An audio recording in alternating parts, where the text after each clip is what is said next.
ಪ್ರೀಮಿಯರ್ಗೆ ತಮಗೆಲ್ಲರಿಗೂ ಸ್ವಾಗತ. ಇವತ್ತೊಂದು ತುಂಬ ಇಂಪಾರ್ಟೆಂಟ್ ಟಾಪಿಕ್ ಬಗ್ಗೆ ನಾವು ಮಾತಾಡ್ತಾ ಹೋಗೋಣ. ಇದು ತುಂಬ ಇಂಟ್ರೆಸ್ಟಿಂಗ್ ಆಗಿದೆ, ಯಾಕೆಂದರೆ ಇದರಲ್ಲಿ ಸಾಕಷ್ಟು ಬದಲಾವಣೆಗಳು ಆಗ್ಬೋದು ಮುಂಬರುವ ದಿನಗಳಲ್ಲಿ. ನಮ್ಮ ಜೀವಮಾನದಲ್ಲಿ ಬರುವಂಥ ನಾವು ಊಹಿಸಲಾರದಂತಹ ಬದಲಾವಣೆಗಳಲ್ಲಿ ಇದು ಕೂಡ ಒಂದು ಆಗುವಂಥ ಸಾಧ್ಯತೆ ಇದೆ.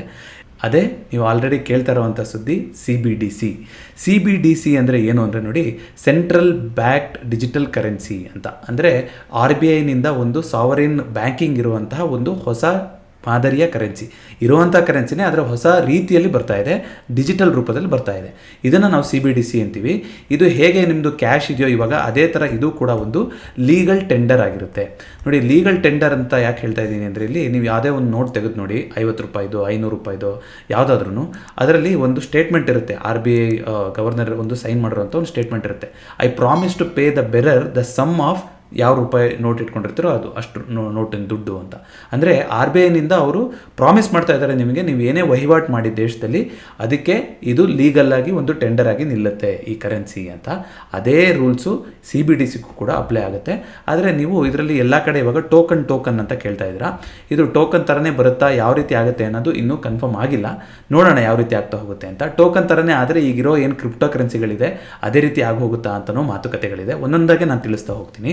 CBDC ಫೀಚರ್ಸ್ ಏನು ಅಂತ ನೀವು ನೋಡೋದಾದರೆ, ಏನು ಇದ್ರದ್ದು ಲಕ್ಷಣಗಳು ಅಂದರೆ, ಮುಖ್ಯವಾಗಿರುವಂಥದ್ದು ನಿಮಗೆ ಇದಕ್ಕೆ ಬ್ಯಾಂಕ್ ಅಕೌಂಟೇ ಬೇಕಾಗೋದಿಲ್ಲ.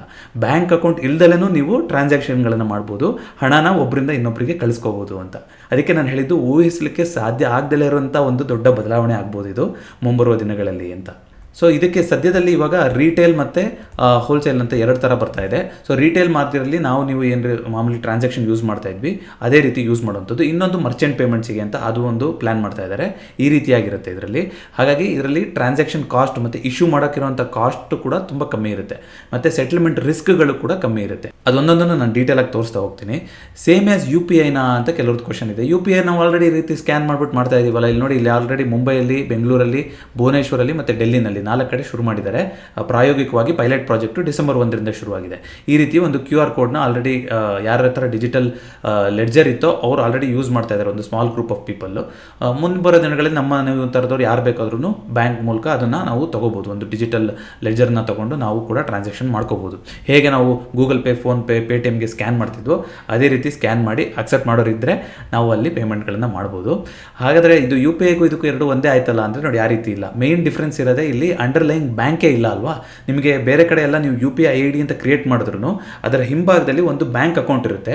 ನಾನು ಇಲ್ಲಿಂದ ಇನ್ನೊಬ್ರಿಗೆ ಕಳಿಸ್ತಾ ಇದ್ದೀನಿ ಅಂದರೆ ನನ್ನ ಬ್ಯಾಂಕ್ ಅಕೌಂಟ್ ಯಾವ್ದು ಲಿಂಕ್ ಆಗಿದೆ UPIಗೆ, ಅಲ್ಲಿಂದ ಅವರ ಬ್ಯಾಂಕ್ ಅಕೌಂಟಿಗೆ ಅದು ಟ್ರಾನ್ಸ್ಫರ್ ಆಗಬೇಕು. ನಮಗೆ ತ್ವರಿತವಾಗಿ ಸೆಕೆಂಡಲ್ಲಿ ಆಗುತ್ತೆ ಅಂತ ಅನ್ಸಿದ್ರು ಹಿಂದೆ ಅಷ್ಟೆಲ್ಲ ಪ್ರಾಸೆಸ್ ಇದೆ.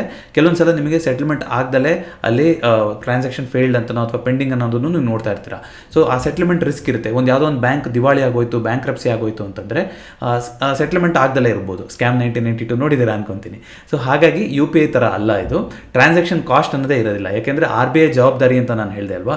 UPI ಅಂತ ಬಂದಾಗ ಆ ಜವಾಬ್ದಾರಿ ಬ್ಯಾಂಕ್ ಮೇಲೂ ಶಿಫ್ಟ್ ಆಗುತ್ತೆ. ಸೊ ಬ್ಯಾಂಕ್ಗಳು ಒಂದು ಲೋ ಇಂಟ್ರೆಸ್ಟ್ ರೇಟಲ್ಲಿ ಆ ಟ್ರಾನ್ಸಾಕ್ಷನ್ನ ಮಾಡಬೇಕಾಗುತ್ತೆ. ಆ ರೀತಿಯಾದ ಬ್ಯಾಕ್ ಎಂಡ್ ಖರ್ಚುಗಳೇನಿರುತ್ತೆ ಅದು ಯಾವುದೂ ಕೂಡ ನಿಮಗೆ CBDCನಲ್ಲಿ ಬರೋದಿಲ್ಲ. ಡೈರೆಕ್ಟಾಗಿ ನೀವು ಒಬ್ಬರಿಂದ ಇನ್ನೊಬ್ಬರಿಗೆ ಟ್ರಾನ್ಸ್ಫರ್ ಮಾಡಿದ್ರೆ ಅಲ್ಲೇ ಅದು ಟ್ರಾನ್ಸ್ಫರ್ ಆಗಿ ಹೋಗ್ಬಿಡುತ್ತೆ. ಅದೇ ರೀತಿ ಯಾಕೆ ಇದು ಬಂತು, ಈಗ ಏನಿದೆ ಅವಶ್ಯಕತೆ CBDCದು ಅಂದರೆ ನೋಡಿ, ಬ್ಯಾಂಕ್ ಡೆಪಾಸಿಟ್ನಲ್ಲಿ ಸೆಕ್ಯೂರಿಟಿ ಅನ್ನೋದು ನಿಮಗೆ ಎಷ್ಟು ಕೊಡ್ತಾರೆ, ಅಪ್ ಟು 5 ಲಕ್ಷ. ಮೊದಲೆಲ್ಲ ಇದು 2 ಲಕ್ಷ ತನಕ ಮಾತ್ರ ಇತ್ತು, ಇದನ್ನ 5 ಲಕ್ಷಕ್ಕೆ ಜಾಸ್ತಿ ಮಾಡಿದಾರಲ್ವಾ. ಅಂದರೆ ನಿಮ್ದೇನಾದರೂ ಬ್ಯಾಂಕು ದಿವಾಳಿ ಆಗೋಯ್ತು ಅಥವಾ ಕಳ್ತನ ಆಗೋಯ್ತು ಅಂದ್ರೂ ನೀವು ಎಷ್ಟೇ ದುಡ್ಡು ಇಟ್ಟಿದ್ರು 5 ಲಕ್ಷ ಅಮೌಂಟು ನಿಮಗೆ ಬ್ಯಾಂಕ್ ಕಡೆಯಿಂದ ವಾಪಸ್ ಕೊಡಿಸ್ತಾರೆ RBIನವರು. ಆ ಗ್ಯಾರಂಟಿ ಇದೆ. ಆದರೆ ಅದಕ್ಕಿಂತ ಹೆಚ್ಚಿನ ಅಮೌಂಟಿಗೆ ನಿಮಗೆ ಸೆಕ್ಯೂರಿಟಿ ಇಲ್ಲ. ಜೊತೆಗೆ ನಿಮಗೆ ಗೌರ್ಮೆಂಟು ಎಷ್ಟು ಖರ್ಚು ಮಾಡುತ್ತೆ ಗೊತ್ತಾ, ಪ್ರಿಂಟ್ ಹಾಕಿ ಅದನ್ನು ಟ್ರಾನ್ಸ್ಪೋರ್ಟೇಷನ್ ಮಾಡಿ ಅದು ಫೈನಲ್ ಸೆಟಲ್ಮೆಂಟ್ ಆಗೋಕ್ಕೆ ಇದೆಲ್ಲದಕ್ಕೂ ಸೇರಿ 5,000 ಕೋಟಿಯಷ್ಟು ನೋಟ್ಗಳನ್ನು ಬರೀ ಮ್ಯಾನೇಜ್ ಮಾಡೋದಕ್ಕೆ ಗೌರ್ಮೆಂಟ್ ಖರ್ಚು ಮಾಡ್ತಾ ಇದೆ. ಯಾಕಂದರೆ ಪ್ರಿಂಟ್ ಆಗಬೇಕು, ATMಗಳಿಗೆಲ್ಲ ಹೋಗಬೇಕು, ಟ್ರಾನ್ಸ್ಪೋರ್ಟೇಷನ್ ಆಗಬೇಕು, ಬ್ಯಾಕ್ ಎಂಡಲ್ಲಿ ಸೆಟಲ್ಮೆಂಟ್ ಆಗಬೇಕು, ಇದೆಲ್ಲ ಪ್ರಾಸೆಸ್ ಇರುತ್ತಲ್ವ. ಅದೆಲ್ಲದನ್ನು ನಾವು ಉಳಿಸ್ಬೋದಾಗುತ್ತೆ CBDC ಮೂಲಕ. ಜೊತೆಗೆ ಸೆಟಲ್ಮೆಂಟ್ ರಿಸ್ಕು ಕೂಡ ಕಮ್ಮಿ ಆಗುತ್ತಲ್ವ. ಯಾಕೆಂದರೆ ಬ್ಯಾಂಕು ಯಾವ್ದಾದ್ರು ಆ ರೀತಿಯಾಗಿ ಡಿಫಾಲ್ಟ್ ಆಗ್ತಾ ಇದೆ, ಸರಿಯಾಗಿ ವ್ಯವಹಾರ ನಡೆಸ್ತಾ ಇಲ್ಲ ಅಂದರೆ ಅದೆಲ್ಲ ಆಗುವಂಥ ಸಾಧ್ಯತೆ ಇರುತ್ತೆ. ಇಲ್ಲಿ ಯಾವುದು ಅಂಡರ್ಲೈನ್ ಬ್ಯಾಂಕೇ ಇರೋದ್ರಿಂದ, ಡೈರೆಕ್ಟ್ ಆಗಿರೋದ್ರಿಂದ, ಟ್ರಾನ್ಸ್ಪರೆನ್ಸಿ ಬರೋದ್ರಿಂದ ನಿಮಗೆ ಸೆಟಲ್ಮೆಂಟ್ ರಿಸ್ಕ್ಗಳಿರೋದಿಲ್ಲ. ಜೊತೆಗೆ ನಾವು ಕ್ರಾಸ್ ಬಾರ್ಡರ್ ಪೇಮೆಂಟ್ ಅಂತ ಕರೀತಾರೆ. ಕ್ರಾಸ್ ಬಾರ್ಡರ್ ಪೇಮೆಂಟ್ ಅಂದರೆ ಈ ಹೊರ ದೇಶದಲ್ಲಿ ಇದ್ದಾರಲ್ಲ ಅವರು ಇಲ್ಲಿಯವರಿಗೆ ದುಡ್ಡು ಕಳಿಸ್ತಾರಲ್ಲ ಫಾರಿನ್ ಕರೆನ್ಸಿನಲ್ಲಿ, ಅದು ನಮ್ಮ ದೇಶದಲ್ಲಿ ಸಿಕ್ಕಾಪಟ್ಟೆ ನಡೆಯುತ್ತೆ. ಹೋದ ವರ್ಷ 2021 ಪ್ರಕಾರ $87 ಬಿಲಿಯನ್ ಅಷ್ಟು ದುಡ್ಡು ಹೊರ ದೇಶದಿಂದ ಇಲ್ಲಿಗೆ ಬಂದಿದೆ. ರೆಮಿಟೆನ್ಸ್ ಅಂತ ಕರೀತಾರೆ ಅದನ್ನ. ಅಷ್ಟು ನಾವು ಹೊರದೇಶದಿಂದ ದುಡ್ಡುಗಳನ್ನ ತರ್ತಾ ಇದೀವಲ್ವಾ. ಅದೇ ರೀತಿಯಾಗಿ ನಮ್ಮ ದೇಶದಲ್ಲಿ RBI ಕೂಡ ಕ್ಯಾಶ್ ರಿಸರ್ವ್ ಅಂತ ಇಟ್ಟಿರ್ತಾರೆ. ಅದು ಸಾಮಾನ್ಯವಾಗಿ ಡಾಲರಲ್ಲಿ ಜೊತೆಗೆ ಗೋಲ್ಡ್ ರಿಸರ್ವ್ ಅಲ್ಲಿ ಇಟ್ಟಿರ್ತಾರೆ. ಎಲ್ಲ ದೇಶದಲ್ಲೂ ಅದೇ ರೀತಿ ಮಾಡುವಂಥದ್ದು. ಯಾಕೆಂದರೆ ಡಾಲರ್ ಒಂದು ಸುಪ್ರಿಮೆಸಿ ಇದೆ ಅಲ್ವಾ ಗ್ಲೋಬಲಲ್ಲಿ, ಡಾಲರ್ ಆಸ್ ಎ ಕರೆನ್ಸಿ. ಆದರೆ ಏನು ಪ್ರಾಬ್ಲಮ್ ಅಂದರೆ ನಮ್ಮ ಆ ರೀತಿಯಾಗಿರುವಂಥ ಅಸೆಟ್ಗಳು ಸಾಕಷ್ಟು ನಮ್ಮ ದೇಶದ ಹೊರಗಡೆನೇ ಇದೆ. ಈ ಮೊನ್ನೆ ಯುದ್ಧ ಎಲ್ಲ ಆದಂಥ ಸಂದರ್ಭದಲ್ಲಿ ನೆನಪಿರ್ಬೋದು, ಸ್ಯಾಂಕ್ಷನ್ಸ್ ಅಂತ ಹಾಕ್ಬಿಡ್ತಾರೆ government, US government, UK government Russia ಮೇಲೆ ಸ್ಯಾಂಕ್ಷನ್ಸ್ ಅಂತ ಹಾಕಿದ್ರು. ಅಂದರೆ ಈ ರೀತಿ ಏನು ರಿಸರ್ವ್ ಅಂತ ತೆಗೆದಿಟ್ಟಿರ್ತಾರಲ್ಲ ಅದನ್ನು ಬಳಸಂಗಿಲ್ಲ ಅಂತ ಮಾಡ್ಬಿಡ್ತಾರೆ. ನೋಡಿ, ಆ ರೀತಿ ಆದರೆ ಕಷ್ಟ ಅಲ್ವಾ. ಇಲ್ಲಿ ಯುದ್ಧದ ರೀಸನ್ ಕೊಟ್ಟು ಮಾಡಿದ್ರು. ಮುಂಬರೋ ದಿನಗಳಲ್ಲಿ ಚೈನಾ ಆಗಿರ್ಬೋದು, ಇಂಡಿಯಾ ಆಗಿರ್ಬೋದು, ರಷ್ಯಾ ಆಗಿರ್ಬೋದು, ಈ ರೀತಿ ಏಷ್ಯನ್ ಕಂಟ್ರೀಸ್ ಯಾವುದಾದ್ರೂ ಜಾಸ್ತಿ ಗ್ರೋತ್ ಆಗ್ತಾ ಬಂದರೆ ವೆಸ್ಟರ್ನ್ ಕಂಟ್ರೀಸಿಗೆ ಸಹಿಸಕ್ಕೆ ಆಗ್ದಲೇ ಆವಾಗಲೂ ನಮಗೆ ಸ್ಯಾಂಕ್ಷನ್ಗಳನ್ನು ಹಾಕ್ಬಿಡ್ಬೋದು. ಈಗ ನಾವು ಕ್ರೂಡ್ ತೊಗೊತಾ ಇದೀವಿ ಅಂತಲೂ ನಮಗೆ ಸ್ಯಾಂಕ್ಷನ್ ಹಾಕ್ತೀವಿ ಅಂತೆಲ್ಲ ಥ್ರೆಟ್ ಮಾಡ್ತಾ ಇರ್ತಾರಲ್ಲ, ಆ ರೀತಿಯಾಗಿ. ಸೊ ಈ ಎಲ್ಲ ಒಂದು ಥ್ರೆಟ್ಗಳನ್ನು CBDC ತಡೆಯುವಂಥ ಸಾಧ್ಯತೆ ಇರುತ್ತೆ. ಜೊತೆಗೆ ಫೈನಾನ್ಷಿಯಲ್ ಇನ್ಕ್ಲೂಷನ್ ಅಂದರೆ ಹೆಚ್ಚಿನ ಜನ ಬ್ಯಾಂಕ್ ವ್ಯವಹಾರ ಮಾಡೋಂಗೆ ಆಗಲಿ ಅಂತ ಏನೊಂದು ಥೀಮ್ ಜೊತೆಗೆ ಜನ್ಧನ್ ಅಕೌಂಟ್ಗಳನ್ನು ಓಪನ್ ಮಾಡಿಸಿದ್ರು. 30 ಕೋಟಿಗಿಂತಲೂ ಹೆಚ್ಚು ಜನ ಅಕೌಂಟ್ ಓಪನ್ ಮಾಡಿದ್ರು. UPIನಲ್ಲೂ ಇವಾಗ ಸಣ್ಣ ಸಣ್ಣ ಕಿರಾಣ ಅಂಗಡಿಗಳಲ್ಲೂ ನೀವು ನೋಡ್ತಾ ಇದ್ದೀರಾ. ಆದ್ರೂ ಗ್ಲೋಬಲ್ ಫೈನಾನ್ಷಿಯಲ್ ಇಂಡೆಕ್ಸ್ ಅಂತ ಒಂದಿದೆ, ಅದರಲ್ಲಿ ಭಾರತ ಇನ್ನೂ ಹಿಂದೆನೇ ಇದೆ. ಸಾಕಷ್ಟು ಇಂಪ್ರೂವ್ ಆಗಿದ್ದೀವಿ, ಆದರೆ ಇನ್ನೂ ಡೆವಲಪ್ ಆಗೋಕ್ಕೆ, ಇನ್ನೂ ಇಂಪ್ರೂವ್ಮೆಂಟ್ ಆಗೋಕ್ಕೆ ಜಾಗ ಇದೆ. ಯಾಕೆ ಅಂತಂದರೆ ತುಂಬ ಹಳ್ಳಿ ರಿಮೋಟ್ ಜಾಗಗಳಲ್ಲಿ ಬ್ಯಾಂಕ್ ಅಕೌಂಟ್ ಇನ್ನೂ ಇಲ್ಲದಲೇ ಇರೋದ್ರಿಂದ ಆ ಫೈನಾನ್ಷಿಯಲ್ ಇನ್ಕ್ಲೂಷನ್ ಇಂಡೆಕ್ಸಲ್ಲಿ ನಾವು ಹಿಂದೆ ಇದ್ದೀವಿ. ಅದನ್ನು CBDC ಸಾಲ್ವ್ ಮಾಡ್ಬೋದು ಅಂತ ಒಬ್ಬರ ವಾದ. ಆದರೆ ಇದಕ್ಕೆ ನಾವು ಜಾಸ್ತಿ ಡಿಜಿಟಲಿ ಗೊತ್ತಿರಬೇಕು. ನಮ್ಮ ಹಿಂದಿನ ಜನ್ರೇಷನ್ ಏನಿದೆ ಅದಕ್ಕೆ ಒಗ್ಗಣದಲ್ಲಿರುವಂಥ ಜನ್ರೇಷನು, ಅವರಿಗೆ ಕಷ್ಟ ಆಗೋದ್ರಿಂದ ಇದು ಫೈನಾನ್ಷಿಯಲ್ ಇನ್ಕ್ಲೂಷನ್ ಇಂಡೆಕ್ಸಲ್ಲಿ ಏನು ಬದಲಾವಣೆ ತರಕ್ಕೆ ಸಾಧ್ಯ ಅನ್ನೋದು ಹೇಳೋರಿದ್ದಾರೆ. ಆದರೆ ನೀವು ಯಾವುದನ್ನೂ ನೆಗ್ಲೆಕ್ಟ್ ಮಾಡೋಂಗಿಲ್ಲ. ನೋಡಿ, ಯಾರು 2000 ಇಸ್ವಿಗಿಂತ ಮುಂಚೆ ಹುಟ್ಟಿರೋರು ಇದ್ದೀವಿ, ಫಾಸ್ಟೆಸ್ಟ್ ಚೇಂಜಸ್ನ ನೋಡಿರೋ ಜನ್ರೇಷನ್ ಅಂದರೆ ನಮ್ಮದೇ ಅಂತ ಅನಿಸುತ್ತೆ. ನೀವು ಉದಾಹರಣೆಗೆ ನಮ್ಮ ಹತ್ರ ಫೋನ್ ಇರಲಿಲ್ಲ, ಕಾಯಿನ್ ಬಾಕ್ಸ್ ಇತ್ತು. ಅದರಿಂದ ಫೋನ್ ಬಂದು 4G ಆಗಿ 5G, ಎಷ್ಟು ಸಣ್ಣ ಅವಧಿನಲ್ಲಿ ಎಷ್ಟೊಂದು ಬದಲಾವಣೆಗಳನ್ನು ನೋಡ್ಬಿಟ್ವಿ. ಅದೇ ರೀತಿ ಬರೀ ಎಲ್ಲ ಕ್ಯಾಶ್ ಅಂತಲೇ ಇತ್ತು. ಈಗ UPI ಆಗಿ ಸಣ್ಣ ಸಣ್ಣ ಅಂಗಡಿಗಳಲ್ಲೂ UPI ನೋಡ್ತಾ ಇದ್ದೀರಾ. ಆ್ಯಂಟನಾಗಳು ಹೋಗಿ ಸ್ಯಾಟಲೈಟ್ಸ್ಗಳು ಬಂತು, ಸಿನಿಮಾಗಳನ್ನು ಸ್ಯಾಟಲೈಟ್ಗಳಲ್ಲಿ ಬರೋಂಗಾಯಿತು, OTT ಅಂತೆಲ್ಲ ಬರೋಕ್ಕೆ ಶುರುವಾಯಿತು, ವರ್ಕ್ ಫ್ರಮ್ ಹೋಮ್ ಆಯಿತು. ಎಷ್ಟು ಚೇಂಜಸ್ ಆಗಿದೆ ಅಲ್ವಾ. ಹಾಗಾಗಿ ಏನಾಗುತ್ತೆ ಅಂತ ಹೇಳೋಕ್ಕಾಗೋದಿಲ್ಲ. ತುಂಬ ಫಾಸ್ಟೆಸ್ಟ್ ಚೇಂಜಿಂಗ್ ವರ್ಲ್ಡಲ್ಲಿ ನಾವು ಬದುಕ್ತಾ ಇದ್ದೀವಿ. ಹಾಗಾಗಿ ಫೈನಾನ್ಷಿಯಲ್ ಇನ್ಕ್ಲೂಷನ್ ಇಂಡೆಕ್ಸಿಗೆ ಇದಕ್ಕೆ ಹೆಲ್ಪ್ ಆದರೂ ಆಗ್ಬೋದು, ಯಾರೂ ಅಲ್ಲಗಳಿಯೋಕ್ಕಾಗೋದಿಲ್ಲ. ನೋಡಿ, ಈ ಎಲ್ಲ ಕಾರಣಗಳಿಂದಾಗಿ ಜನರಿಗೂ ಒಂದು ಹೆಚ್ಚಿನ ಸೆಕ್ಯೂರಿಟಿ ಸಿಗ್ಬೋದು, ಗೌರ್ಮೆಂಟ್ಗಳಿಗೆ ಕಾಸ್ಟ್ ಕಮ್ಮಿ ಆಗುತ್ತೆ. ಅದೇ ರೀತಿಯಾಗಿ ಗ್ಲೋಬಲಿ ಕೂಡ ಇದು ನಮ್ಮ ರಿಸರ್ವ್ಗಳು ಏನಿದೆ ಅಥವಾ ಈ ರೀತಿ ಸ್ಯಾಂಕ್ಷನ್ಗಳೇನಿದೆ ಅದರಿಂದ ನಮಗೊಂದು ಸೆಕ್ಯೂರಿಟಿನ ಒದಗಿಸೋದ್ರಿಂದ RBI ಕೂಡ ಇದರಲ್ಲಿ ಇಂಟ್ರೆಸ್ಟ್ ಆಗಿದೆ. ಮತ್ತು ಓವರಾಲ್ ಕ್ರಿಪ್ಟೋ ಕರೆನ್ಸಿನಲ್ಲಿ ಎಷ್ಟು ಜನ ಇನ್ವೆಸ್ಟ್ ಮಾಡ್ತಾ ಇದ್ದಾರೆ ಅಂತ ನೋಡಿದ್ರೆ ಭಾರತದವರು ಅಷ್ಟೆಲ್ಲ ರೆಗ್ಯುಲೇಷನ್ ಕೊಟ್ಟು ಅದು ಎಷ್ಟೊಂದು ಎಕ್ಸ್ಚೇಂಜ್ಗಳೇ ಇವಾಗ ಮುಳುಗೋಗ್ತಾ ಇದೆ. ಮತ್ತು ರೆಗ್ಯುಲೇಷನ್ 30% ಮಾಡಿದ್ರೂ ನಮ್ಮ ದೇಶದವರು ಕ್ರಿಪ್ಟೋ ಕರೆನ್ಸಿಲಿ ಹೋಲ್ಡಿಂಗ್ ಜಾಸ್ತಿ ಇದೆ. ಹಾಗಾಗಿ ಒಂದು ಆಲ್ಟರ್ನೇಟಿವ್ನ ತರಲೇಬೇಕು ಅಂತ ಇದು ಮಾಡ್ತಾ ಇರೋದು. ನೋಡಿ, ಯಾವುದೇ ದೇಶ ಆದ್ರೂ ಅವರ ಪವರ್ ಇರೋಂಥದ್ದೇ ಒಂದು ಕರೆನ್ಸಿ ಮೇಕಿಂಗೇ ಅವರ ಪವರ್ ಅಲ್ವಾ, ಅದನ್ನು ಬಿಟ್ಕೊಡೋಕೆ ಇಷ್ಟಪಡೋದಿಲ್ಲ. ಹಾಗಾಗಿ ಮುಂಬರುವ ದಿನಗಳಲ್ಲಿ ಒಂದೊಂದು ದೇಶಗಳು ಈ ರೀತಿಯಾಗಿ ಸೆಂಟ್ರಲ್ ಬ್ಯಾಂಕ್ ಡಿಜಿಟಲ್ ಕರೆನ್ಸಿ ಅಂತ ತರೋದನ್ನು ನೀವು ನೋಡ್ತಾನೆ ಇರ್ತೀರಾ. ಸೊ ಯಾವ ಟೆಕ್ನಾಲಜಿನ ಉಪಯೋಗಿಸ್ತಾ ಇದ್ದಾರೆ ಅಂತ ಇನ್ನೂ RBIನವರು ರಿವೀಲ್ ಮಾಡಿಲ್ಲ. ನೋಡಿ, ಬ್ಲಾಕ್ ಚೈನ್ನಲ್ಲಿ ನಡೀತಾ ಇರೋಂಥದ್ದು ಕ್ರಿಪ್ಟೋ ಕರೆನ್ಸಿ, ಇದು ಅನಾನಿಮಸ್ ಆಗಿರುತ್ತೆ. ಅಂದರೆ ನಿಮ್ಮ ಯಾರು ಟ್ರಾನ್ಸಾಕ್ಷನ್ ಆಯಿತು ಅನ್ನೋದು ಗೊತ್ತಾಗೋದಿಲ್ಲ. ಆ ರೀತಿ ಇರೋದು ಇವಾಗ ಸದ್ಯಕ್ಕೆ ಯಾವುದು ಕ್ಯಾಶ್ ಒಂದೇ ಅಲ್ವಾ. ಕ್ಯಾಶಲ್ಲಿ ನಾನು ಯಾರೋ ಒಬ್ರಿಗೆ ದುಡ್ಡು ಕೊಟ್ಟೆ ಅಂದರೆ ನಾನು ಅವ್ರಿಗೆ ಕೊಟ್ಟೆ ಅನ್ನೋದಕ್ಕೆ ಯಾವುದೇ ದಾಖಲೆ ಇರೋದಿಲ್ಲ. ಆ ಒಂದು ಪ್ರೈವಸಿ, ಗೌಪ್ಯತೆನ ಕಾಪಾಡುತ್ತೆ. ಜೊತೆಗೆ ಅದರಿಂದ ಬ್ಲ್ಯಾಕ್ ಮನಿನೂ ಕೂಡ ಜಾಸ್ತಿ ಆಗಿತ್ತು. ಆದರೆ ಕೆಲವೊಂದು ಸಲ ಏನಾಗುತ್ತೆ, ನಮ್ಮ ಎಲ್ಲಿ ವ್ಯವಹಾರಗಳು ಏನಾಗ್ತಾ ಇದೆ ಅದನ್ನು ಉಪಯೋಗಿಸ್ಕೊಂಡು ನಮಗೆ ಥ್ರೆಟ್ ಮಾಡೋರಾಗಿರ್ಬೋದು, ಅಥವಾ ಆ ಡೇಟಾ ಲೀಕ್ ಆಗೋದ್ರ ಮೂಲಕ ನಮ್ಮ ಸಾಧ್ಯತೆ ಬಾಧ್ಯತೆಗಳನ್ನು ಬೇರೆಯವರಿಗೆ ನಾವು ಹೇಳೋಂಗಾಗತ್ತಲ್ವ. ಅದನ್ನು ತಡಿಬೇಕು ಅಂತಲೇ ಕ್ರಿಪ್ಟೋ ಕರೆನ್ಸಿಗಳು ಬಂದಿದ್ದಂತು ಆ ಮಾಡೆಲಲ್ಲಿ. ಅದೇ ರೀತಿ CBDC ಕೂಡ ಕಾರ್ಯನಿರ್ವಹಿಸುತ್ತಾ ಅನ್ನೋದು ಇನ್ನೂ RBI ಸ್ಪಷ್ಟಪಡಿಸಬೇಕಾಗಿದೆ. ಇದು ಬ್ಲಾಕ್ ಚೈನ್ ಟೆಕ್ನಾಲಜಿನೇ ಯೂಸ್ ಮಾಡುತ್ತಾ ಇಲ್ವಾ ಅಂತ. ಯಾಕೆಂದರೆ ನೋಡಿ, ಕ್ರಿಪ್ಟೋ ಕರೆನ್ಸಿ ಅನ್ನೋದು ಒಂದು ಲಿಮಿಟೆಡ್ ಆಗಿರುವಂಥ ಸೆಟ್ಟು. ಅಂದರೆ ಇಷ್ಟೇ ಇರೋದು, ಅಷ್ಟನ್ನೇ ಮೈನ್ ಮಾಡಬೇಕು ಅಂತ. ಆದರೆ ಸಿಕ್ಕಾಪಟ್ಟೆ ಎನರ್ಜಿ ಬೇಕಾಗುತ್ತೆ ಮೈನಿಂಗ್ ಮಾಡೋಕ್ಕೆ. ಜೊತೆಗೆ ಟ್ರಾನ್ಸಾಕ್ಷನ್ನು ಕೂಡ ಒಂದು 9 ಲಕ್ಷ ಟ್ರಾನ್ಸಾಕ್ಷನ್ ಏನೋ ಒಂದು ದಿನಕ್ಕೆ ಅಷ್ಟೇ ಮಾಡ್ಬೋದು ಅನ್ನೋ ಲಿಮಿಟ್ ಇದೆ. ನಮ್ಮ ದೇಶದಲ್ಲಿರುವಂಥ ಬ್ಯಾಂಕಿಂಗು, ನಾವು ಮಾಡ್ತಾ ಇರುವಂಥ UPI ಟ್ರಾನ್ಸಾಕ್ಷನ್ ನೋಡಿದ್ರೆ ಹೋದ ವರ್ಷ ಎಷ್ಟು ಸರಿಸುಮಾರು $6.78 ಬಿಲಿಯನ್ ಅಷ್ಟು ನಾವು ಟ್ರಾನ್ಸಾಕ್ಷನ್ನ ಮಾಡಿದ್ದೀವಿ UPI ಮೂಲಕ. ಹಾಗಾಗಿ ಕ್ರಿಪ್ಟೋ ಕರೆನ್ಸಿ ಮಾಡಲಲ್ಲೇ ನಾವು ಹೋದರೆ ಆ ಬ್ಲಾಕ್ ಚೈನ್ ಟೆಕ್ನಾಲಜಿ ಏನಿದೆ ಇವಾಗ ಲಿಮಿಟೇಷನ್ನು ಅದು ಬರ್ಬೋದು ಆ ಲೆಡ್ಜರಿಗೆ. ಮತ್ತು ಇನ್ನೊಂದು ಇಂಪಾರ್ಟೆಂಟ್ ಬೆನಿಫಿಟ್ ಏನಾಗುತ್ತೆ ಗೌರ್ಮೆಂಟಿಗೆ ಈ CBDCಯಿಂದ ಅಂತಂದರೆ, ಈಗ ನೋಡಿ, ಯಾವುದೋ ಒಂದು ರೋಡ್ ಕನ್ಸ್ಟ್ರಕ್ಷನ್ ಆಗಬೇಕು ಅಂತ ಒಂದು ದುಡ್ಡು ಸ್ಯಾಂಕ್ಷನ್ ಆಗಿರುತ್ತೆ, ಅಥವಾ ರೈತರಿಗೆ ಒಂದು ಗೊಬ್ಬರ ಕೊಡಬೇಕು ಅಂತ ಒಂದು ಸ್ಯಾಂಕ್ಷನ್ ಆಗಿರುತ್ತೆ. ಅದು ಸ್ಯಾಂಕ್ಷನ್ ಆಗಿ ಬರೋಷ್ಟೊತ್ತಿಗೆ ಎಷ್ಟೊಂದು ಜನ ತಿಂದು ಹಾಕ್ಬಿಡ್ತಾರಲ್ವ. ಇದರಲ್ಲಿ ನೀವು ಪ್ರೋಗ್ರಾಮ್ ಮಾಡಿಡ್ಬೋದು. ಇದು ಸೆಂಟ್ರಲ್ ಬ್ಯಾಂಕ್ ಡಿಜಿಟಲ್ ಕರೆನ್ಸಿ ಆಗಿರೋದ್ರಿಂದ ಮೊದಲೇ ನೀವು ಇದು ಇಂಥಕ್ಕೆ ಉಪಯೋಗಿಸ್ಬೇಕು ಅಂತ ನೀವು ಪ್ರೋಗ್ರಾಮ್ ಮಾಡಿಟ್ರೆ, ಅಂದರೆ ಅದನ್ನ ಬೇರೆ ಯಾರು ಉಪಯೋಗಿಸೋಕ್ಕಾಗಲ್ಲ. ಇದೆಯಲ್ಲ ಅಷ್ಟು ಫರ್ಟಿಲೈಸರ್ ಆಗಲಿ ಅಥವಾ ಅಷ್ಟು ರೋಡ್ ಕನ್ಸ್ಟ್ರಕ್ಷನ್ಗಾಗಲಿ ಯೂಸ್ ಆಗಿದೆಯಾ ಸ್ಯಾಂಕ್ಷನ್ ಮಾಡಿದ್ದು ಅದನ್ನು ತಿಳ್ಕೊಳ್ಳೋವಂಥ ಸಾಧ್ಯತೆ ಇರುತ್ತೆ ಗೌರ್ಮೆಂಟಿಗೆ. ಜೊತೆಗೆ ಕೆಲವೊಂದು ಅಗ್ರಿಮೆಂಟ್ ಮಾಡ್ಕೊಳ್ಳೋಂಥ ಸಮಯದಲ್ಲಿ ಕೆಲಸ ಆದರೆ ಆಟೋಮೆಟಿಕ್ಕಾಗಿ ಪೇಮೆಂಟ್ ಆಗ್ಬೋದು ಅನ್ನೋ ರೀತಿಯೂ ಮಾಡಿಡ್ಬೋದು. 90 ದಿನ ಗಡುವು ಕೊಟ್ಟಿರ್ತಾರೆ. ಆ 90 ದಿನದಲ್ಲಿ ಉದಾಹರಣೆಗೆ ಮೆಟ್ರೋ ಪ್ರಾಜೆಕ್ಟೇ ತಗೋಬೋದು. ಎಷ್ಟೊಂದು ಕೆಲವು ಕಡೆ ನಿಂತೋಯ್ದೆ, ಗೊಟ್ಟಿಗೆರೆ ನಾಗವರ ಇದ್ರ ಲೈನಲ್ಲೆಲ್ಲ ಎಸ್ಟಿಮೇಟೆಡ್ ಟೈಮಲ್ಲಿ ಆಗಲಿಲ್ಲ ಅಂತ ಹೇಳ್ಬಿಟ್ಟು ಟೆಂಡರ್ ಕ್ಯಾನ್ಸಲ್ ಮಾಡಿ ಮತ್ತು ಹೊಸ ಟೆಂಡರ್ ಕರೆಯೋಕ್ಕೆ 3-4 ತಿಂಗಳಾಗೋಯ್ತು.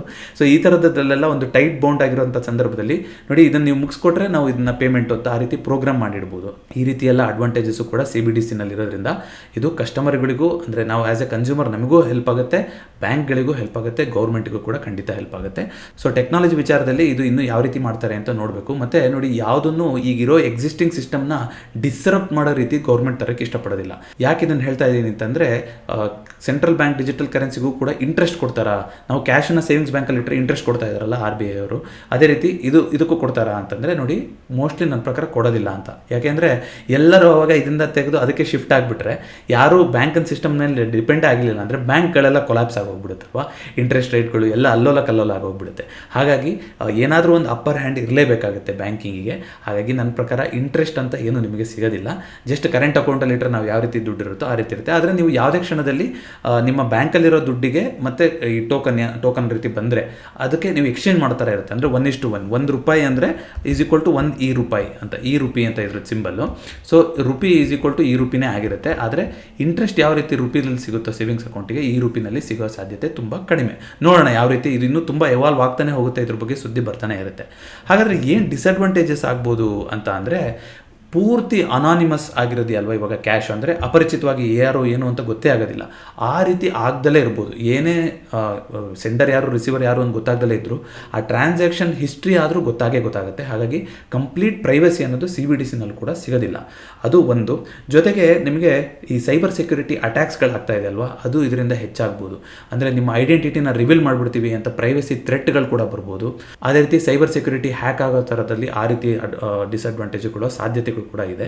ಜೊತೆಗೆ ಈ ಬ್ಲಾಕ್ ಚೈನ್ ಅನ್ನೋ ಟೆಕ್ನಾಲಜಿನೂ ಎವಾಲ್ವ್ ಆಗ್ತಿರೋದ್ರಿಂದ ಇದು ಮುಂದೆ ಏನಾದರೂ ಇದಕ್ಕಿಂತ ಅಡ್ವಾನ್ಸ್ ಆಗಿರೋ ಸಿಸ್ಟಮ್ ಬಂದರೆ, ಅಷ್ಟೊತ್ತಿಗೆ ನಾವು ಆಲ್ರೆಡಿ ಅಡಾಪ್ಟ್ ಆಗಿದ್ದರೆ ಅದರದ್ದು ಅಪ್ಗ್ರೇಡೇಷನ್ಗೆ ತುಂಬ ದೊಡ್ಡ ಖರ್ಚು ಮಾಡಬೇಕಾಗ್ಬೋದು ಗೌರ್ಮೆಂಟು, ಅಥವಾ ಅದರದ್ದು ತಲೆಬಿಸಿಗಳು ಜಾಸ್ತಿ ಆಗ್ಬೋದು. ಯಾಕೆಂದರೆ ಒಂದು ಸಾಫ್ಟ್ವೇರ್ ಅಂತ ಹೋದಾಗ ಅದನ್ನು ಅಪ್ಗ್ರೇಡ್ ಮಾಡಬೇಕಾದ್ರೆ ತುಂಬ ಹುಷಾರಾಗಿ ನೋಡಿಕೊಂಡು ಮಾಡಬೇಕಾಗಿರುತ್ತೆ. ಸೆಕ್ಯೂರಿಟಿ ರಿಸ್ಕು ಇರುತ್ತೆ, ಜೊತೆಗೆ ಕಾಸ್ಟ್ ಕೂಡ ಜಾಸ್ತಿ ಆಗ್ಬೋದು ಆ ರೀತಿಯಾಗಿ ಅಂತ. ಮತ್ತು ಈ ಎಲ್ಲ ಓವರಾಲ್ ಸಿಸ್ಟಮ್ ಏನು ಬಿಲ್ಡ್ ಮಾಡ್ತಾ ಇದ್ದಾರೆ ಇದಕ್ಕೂ ಕೂಡ ಒಂದಿಷ್ಟು ಆಪ್ರೇಷನಲ್ ಕಾಸ್ಟ್ ಅಂತ ಬರುತ್ತಲ್ವ, ಹೇಗೆ ಇದನ್ನು ಪ್ಲ್ಯಾನ್ ಮಾಡೋದು, ಟೋಕನ್ ಹೇಗೆ ಜನರೇಟ್ ಮಾಡೋದು ಅಂತ. ಯಾಕೆಂದರೆ ಸದ್ಯಕ್ಕೆ ಪ್ರಾಯೋಗಿಕವಾಗಿ 4 ಬ್ಯಾಂಕ್ ಜೊತೆಗೆ 4 ನಗರದಲ್ಲಿ ಇದನ್ನು ಹೊರ ತರ್ತಾ ಇದ್ದಾರೆ. ಮುಂಬರೋ ದಿನಗಳಲ್ಲಿ ಬೇರೆ ನಗರಗಳಲ್ಲಿ ಬೇರೆ ಬ್ಯಾಂಕ್ಗಳ ಜೊತೆನೂ ತರ್ತೀವಿ ಅಂತ ಹೇಳ್ತಾ ಇದ್ದಾರೆ. ಸೊ ಇದೆಲ್ಲದಕ್ಕೂ ಒಂದಿಷ್ಟು ಆಪರೇಷನಲ್ ಕಾಸ್ಟ್ ಅಂತ ಬರುತ್ತೆ. ಸೊ ಇದೆಲ್ಲ ಸದ್ಯದ ಮಟ್ಟಿಗೆ ಕಾಣ್ತಾ ಇರೋಂಥ ಡಿಸಡ್ವಾಂಟೇಜಸ್ಸು. ಬಟ್ ಇದು ಖಂಡಿತವಾಗ್ಲೂ ಒಂದು ದೊಡ್ಡ ರೆವಲ್ಯೂಷನ್ನ ತರೋದ್ರಲ್ಲಿ ಯಾವುದೇ ಅನುಮಾನ ಇಲ್ಲ. ಇದರಿಂದ ನಾವು ಮುಂಬರೋ ದಿನಗಳಲ್ಲಿ ಯಾವ ರೀತಿ UPI ಒಂದು ರೆವಲ್ಯೂಷನ್ನ ಮಾಡ್ತೋ, ನೀವು ಓವರಾಲ್ ಗ್ರಾಫ್ ನೋಡಿದ್ರೆ ಮೊದಲೆಲ್ಲ ಕಾರ್ಡ್ ಪೇಮೆಂಟ್ ಮಾಡ್ತಾಯಿದ್ರು. ಕಾರ್ಡ್ ಪೇಮೆಂಟ್ ವರ್ಷದಿಂದ ವರ್ಷಕ್ಕೆ ಮೇಲಕ್ಕೆ ಹೋಗ್ತಾನೆ ಇತ್ತು. ಆದರೆ ಈಗ ನೋಡಿದ್ರೆ ನಿಮಗೆ UPI ಪೇಮೆಂಟು ಕಾರ್ಡ್ ಪೇಮೆಂಟ್ಗಿಂತ 10 ಪಟ್ಟಲ್ಲ 3 ಪಟ್ಟು ಆಗುವಷ್ಟು ದೊಡ್ಡದಾಗಿದೆ. ಕಾರ್ಡು ಇವಾಗ ಪೇಮೆಂಟ್ಗಳು ಕಮ್ಮಿ ಆಗ್ತಾ ಇದೆ, UPI ಮಾತ್ರ ಜಾಸ್ತಿ ಆಗ್ತಾನೆ ಹೋಗ್ತಾ ಇದೆ. ಹಾಗಾಗಿ ನೋಡೋಣ ಮುಂಬರುವ ದಿನಗಳಲ್ಲಿ ಇದು ಯಾವ ರೀತಿಯಾಗಿ ಬದಲಾವಣೆಗಳನ್ನು ತರ್ಬೋದು ಅಂತ. ನೋಡಿ, ಕ್ರಿಪ್ಟೋ ಕರೆನ್ಸಿಗೆ ಆಲ್ಟರ್ನೇಟಿವ್ ಅಂದರೆ ಅದು ಹೇಗೆ ಟ್ರೇಡ್ ಆಗ್ತಾ ಇದೆಯೋ ಅದೇ ರೀತಿ ಇದು ಟ್ರೇಡ್ ಆಗಿಬಿಡುತ್ತೆ, ಆ ರೀತಿ ಎಲ್ಲ ಇಲ್ಲ. ಇನ್ನು ಇದು ಏನೇ ಇದ್ರೂ ಒಂದು ಸಾವರಿನ್ ಅಥಾರಿಟಿ ಇದ್ದೇ ಇರುತ್ತೆ, ಬ್ಯಾಕಿಂಗಲ್ಲಿ RBI ಅನ್ನೋದು ಇದ್ದೇ ಇರುತ್ತೆ. ಅಲ್ಲಿ ಜನರ ಪರ್ಸೆಪ್ಷನ್ ಮೇಲೆ ನಡೀತಾ ಇತ್ತಲ್ವ, ಅದಕ್ಕೆ ಯಾವುದೋ ಒಂದು ಜೋಕ್ ಇದೆ, ನೀವು ಒಂದಿನ ಒಂದು ಹೆಲಿಕಾಪ್ಟರ್ನು ತೊಗೋಬೋದು, ಒಂದಿನ ಒಂದು ನಿಮಗೆ ಲಾಲಿಪಾಪ್ ಕೂಡ ತೊಗೋಬೋದು ಬಿಟ್ಕಾಯಿನಲ್ಲಿ ಅಂತ. ಯಾಕೆಂದರೆ ಅಷ್ಟು ವೊಲಟೈಲ್ ಇತ್ತು. 65,000ಕ್ಕೆ ಹೋಗಿದ್ದು ಈಗ 15,000 ಚಿಲ್ಲರೆ ಹತ್ರ ಬಂದಿದೆ ಅಲ್ವಾ. ಸೊ ಇಷ್ಟು ವೊಲಟೈಲ್ ಆಗಿ ಇರೋಕ್ಕಾಗೋದಿಲ್ಲ. ಕರೆನ್ಸಿ ಅನ್ನೋದು ಯಾವಾಗಲೂ ಸ್ಟೇಬಲ್ ಆಗಿರಬೇಕಾಗುತ್ತೆ. ಆದರೆ ಅದಕ್ಕೆಲ್ಲ ಒಂದು ಕಡಿವಾಣ ಬೀಳೋ ರೀತಿ, ಅಂದರೆ ಯಾರು ಒಂದು ಪ್ರೈವಸಿನೇ ನಮ್ಮದು ಇಂಪಾರ್ಟೆಂಟು, ಬ್ಯಾಂಕಿಂಗ್ ಸಿಸ್ಟಮಲ್ಲಿ ನಾವು ಡಿಪೆಂಡ್ ಆಗಬಾರ್ದು, ಆ ಟ್ರಾನ್ಸ್ಪರೆನ್ಸಿ ಬರಬೇಕು ಅನ್ನೋ ಒಂದು ನಿರೀಕ್ಷೆ ಇದ್ದವರಿಗೆ ಇದು ಆಲ್ಟರ್ನೇಟ್ ಆಗುತ್ತಾ ಅನ್ನೋದನ್ನು ಮುಂಬರೋ ದಿನಗಳಲ್ಲಿ ನೋಡೋಣ. ಇದಿಷ್ಟು CBDC ಬಗ್ಗೆ ನನಗೆ ಗೊತ್ತಿರುವಂಥ ಸದ್ಯದ ಮಟ್ಟಿನ ಮಾಹಿತಿ. ಇನ್ನೇನಾದರೂ ಹೆಚ್ಚಿನ ಅಪ್ಡೇಟ್ ಇದ್ದರೆ ನಾನು ನಿಮಗೆ ತಿಳಿಸ್ಕೊಡುವಂಥ ಪ್ರಯತ್ನ ಮಾಡ್ತೀನಿ. ನಿಮಗೆ ಈ ವಿಡಿಯೋ ಹೇಗೆ ಅನಿಸ್ತು ಅಂತ ದಯವಿಟ್ಟು ಕಾಮೆಂಟ್ ಮಾಡಿ ತಿಳಿಸಿ. ಮತ್ತು ಈ ರೀತಿಯ ವಿಚಾರಗಳನ್ನು ತಿಳಿಸಲಿಕ್ಕೆ ನಾನು ಸುಮಾರು ಆರ್ಟಿಕಲ್ಗಳನ್ನು ಓದಿ ನಿಮ್ಮ ಮುಂದೆ ಬರಬೇಕಾಗುತ್ತೆ. ಹಾಗಾಗಿ ಆ ಎಫರ್ಟ್ಸಿಗೆ ನಿಮ್ಮ ಲೈಕನ್ನು ಕೊಡಿ. ಮಾರ್ಕೆಟ್ ಮಾತುಕತೆ ಚಾನಲ್ಗೆ ಸಬ್ಸ್ಕ್ರೈಬ್ ಮಾಡಿ. ಮತ್ತೊಂದು ವಿಡಿಯೋದೊಂದಿಗೆ ಭೇಟಿಯಾಗೋಣ. ಎಲ್ಲರಿಗೂ ನಮಸ್ಕಾರ.